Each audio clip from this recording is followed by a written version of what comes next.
Jó capítulo 14, verso 14, vamos ler juntos? Morrendo o homem, porventura tornará a viver, todos os dias da minha luta esperaria, até que eu fosse substituído. Amém. Podem se sentar. O bondoso Deus, através do seu Santo Espírito, ilumine a sua palavra em vossos corações. Jó levanta uma pergunta aqui. Ele levanta esta questão: morrendo o homem, porventura tornará a viver? Pensando sobre isso, quando Paulo escreve lá em 1 Coríntios, capítulo 15, verso 19, se a nossa esperança em Cristo se limita apenas a esta vida, somos os mais infelizes de todos os homens. A nossa esperança em Cristo Jesus não deve ser apenas nesta vida, nesse mundo, nesse momento terrestre que nós estamos.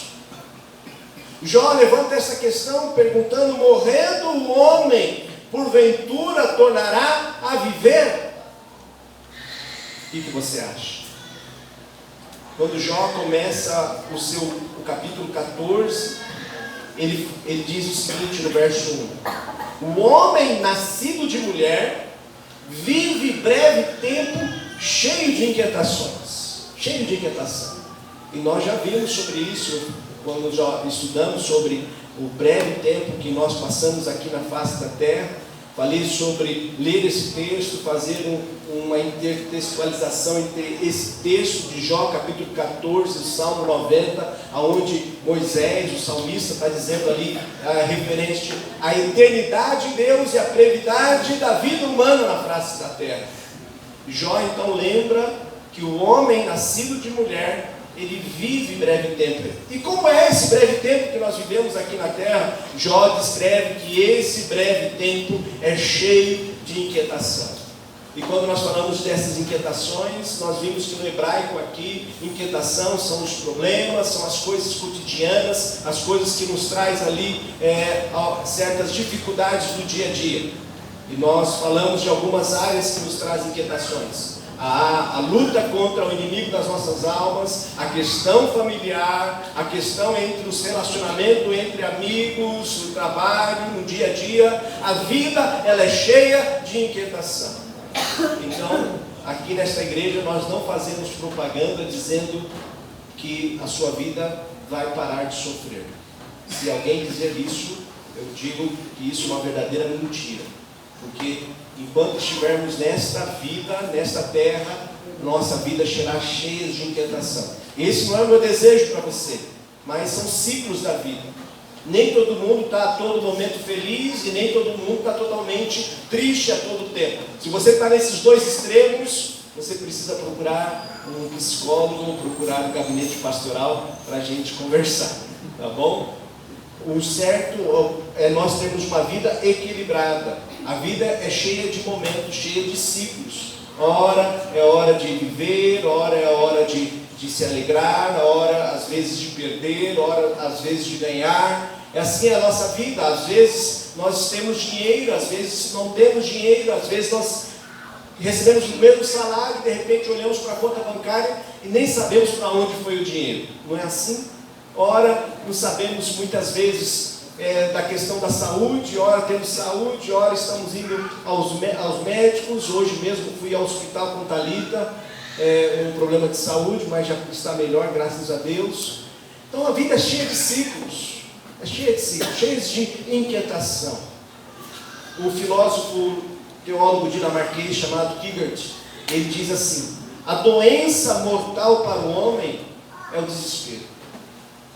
A morte põe fim a muitas doenças, mas para o cristão a morte é uma passagem para a vida. Salvar-nos dessa doença, do desespero, nem a morte o pode, pois aqui a doença, com o seu sofrimento e a morte, é não poder morrer. No verso 2, Jó vai dizer assim: nasce como a flor e murcha, foge como a sombra e não permanece, e sobre tal homem abre os olhos e faz entrar em juízo contigo. Em outra versão, diz assim: quem fixas o olhar no homem desses, verso 3, e o trarás à tua presença para julgamento. E quando nós pensamos nessa brevidade da vida, e depois desta brevidade da vida, o que nos espera? Hebreus capítulo 9, verso 27, diz assim, vamos juntos? E assim como aos homens está ordenado morrer uma só vez, vindo, morreu, vence o juízo. Jó, quando ele fala da brevidade, voltando ao verso 3, fixa o olhar no homem desses, e o trará à tua presença para julgamento. E aí quando nós pensamos sobre isso, traz um desespero, nos traz a inquietação, porque morrer não acabou. A morte não acaba com os nossos desesperos da vida, não acaba com os nossos problemas. Algumas pessoas têm procurado refúgio na morte, pensando que morrer vai acabar os seus problemas. Ei, preste atenção. Segue-se a vida após a morte. A morte é apenas uma transição. Há algo por vir. Por isso que Jó faz essa pergunta no verso 14: morrendo o homem porventura tornará a viver? Voltando ao verso 3. Então Deus o traz ao juízo. Verso 4: quem da imundícia poderá tirar coisa pura? Verso 4, vamos ler juntos? Quem da imundícia poderá tirar coisa pura? E a resposta? Ninguém.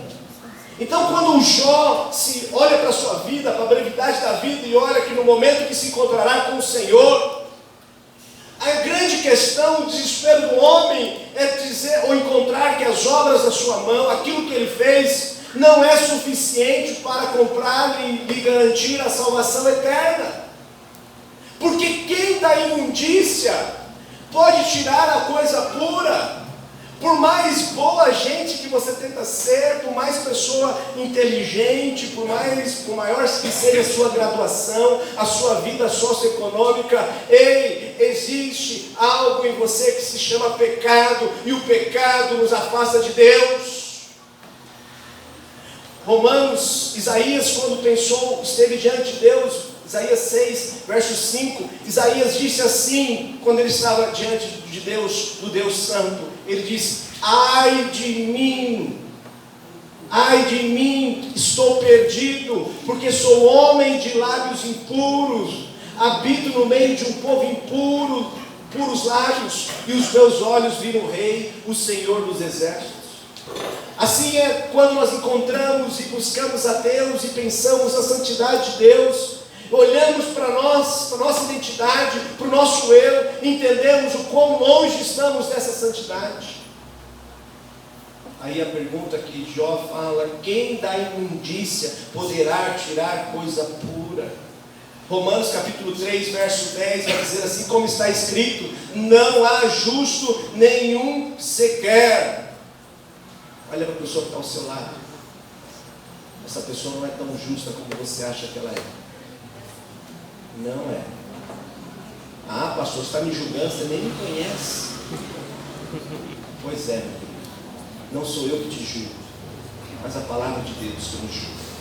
Diante desse Deus santo, santo, santo, todos nós somos ímpios, todos nós somos pecadores. Romanos 3, 23 vai dizer isso. Ele diz: pois, vamos juntos? Romanos 3, 23. Pois todos pecaram e carecem da glória de Deus.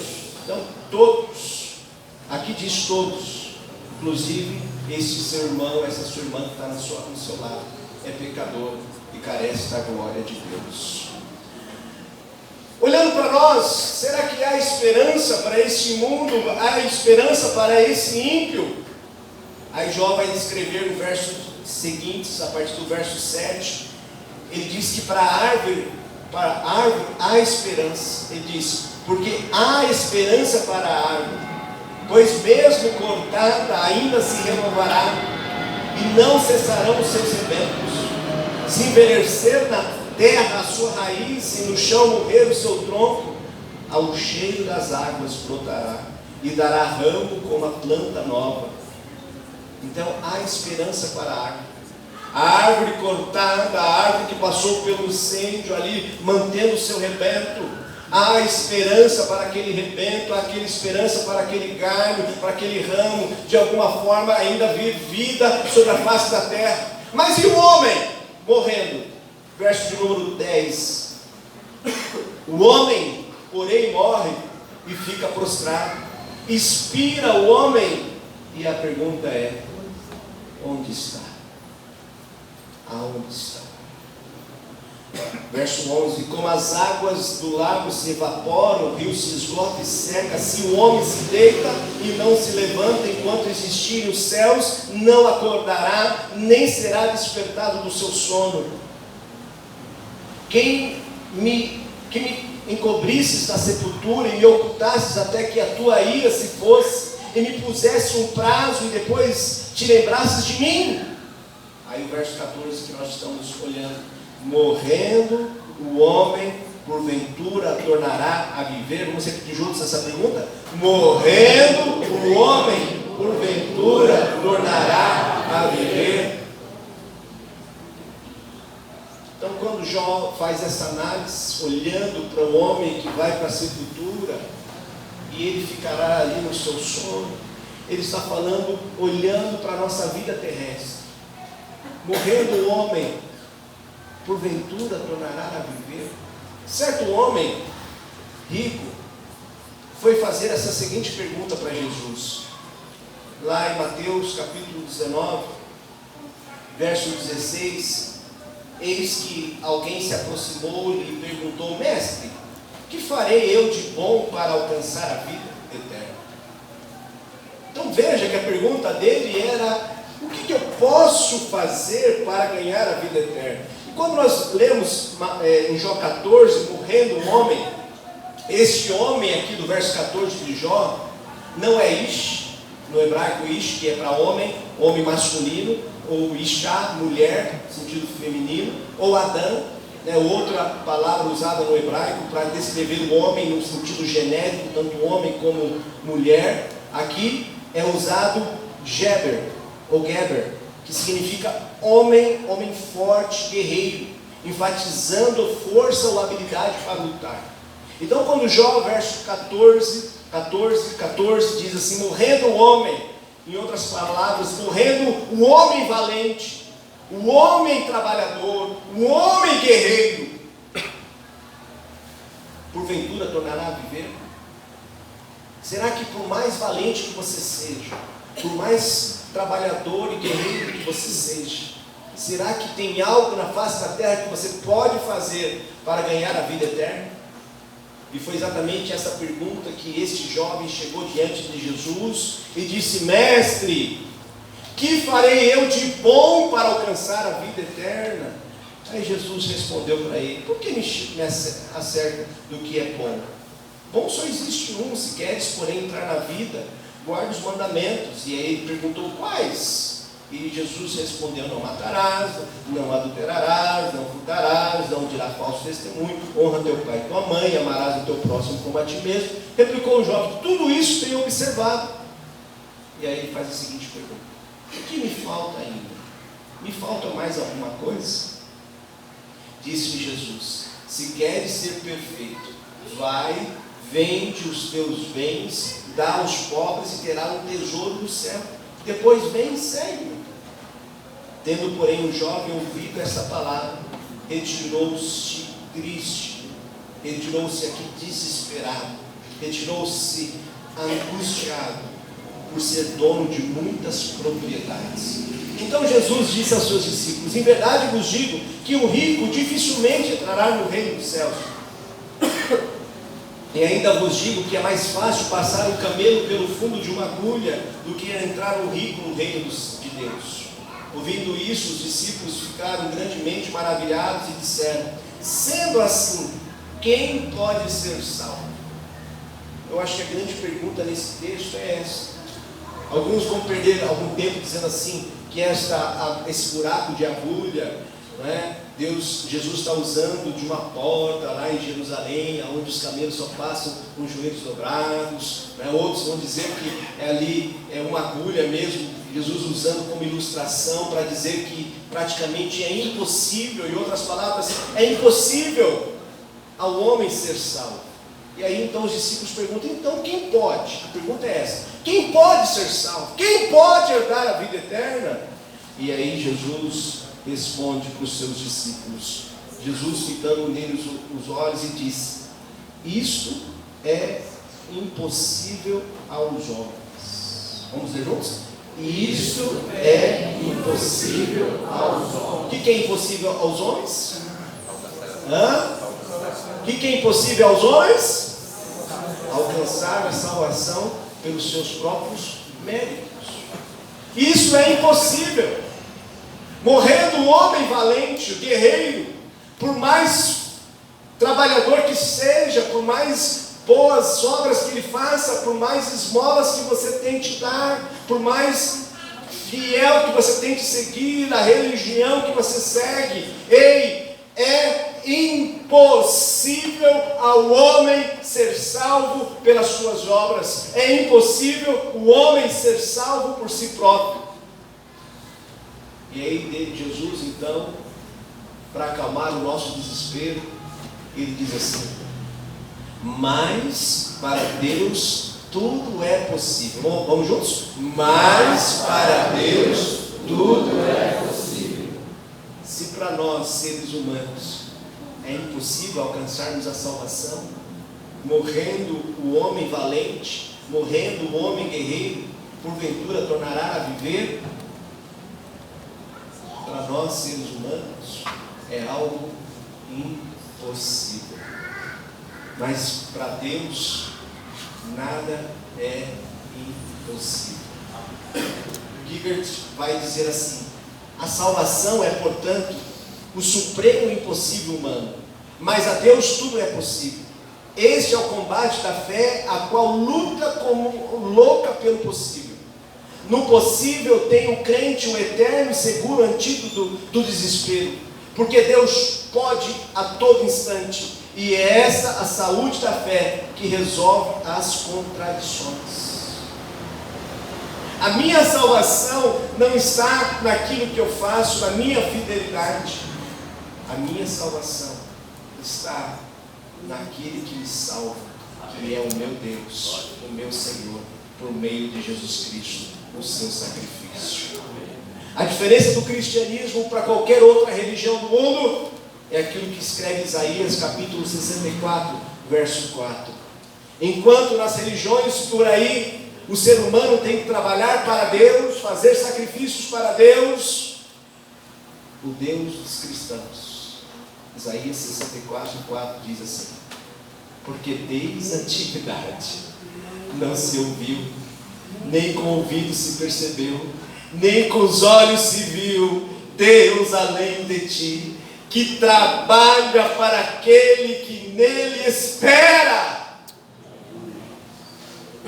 Sais ao encontro daquele com alegria, pratica a justiça, daquele que se lembra de ti nos teus caminhos, eis que te irás, porque pecamos por muito tempo, temos pecado e havemos de ser salvos?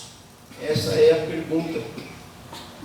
Mas todos nós somos como imundo, e todas as nossas justiças como trapos de imundícia, todos nós murchamos como a folha, e as nossas iniquidades como o vento nos arrebatam. Já ninguém há que invoque o teu nome, que se desperte e te detenha, porque escondes de nós o rosto e nos consome por causa das nossas iniquidades.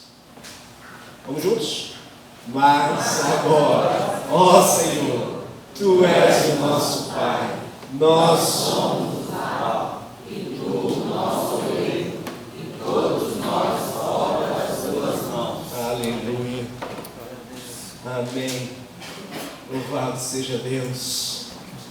Deus é aquele que trabalha para os seus. Por isso que Romanos vai dizer que não é pelo nosso trabalho, mas aquele que justifica, aquele que nos justifica, aquele que nos salva. Morrendo o homem valente, o homem corajoso, o homem que luta, ele poderá tornar-se a vida. Para o homem natural é impossível, mas para Deus tudo é possível. Amém.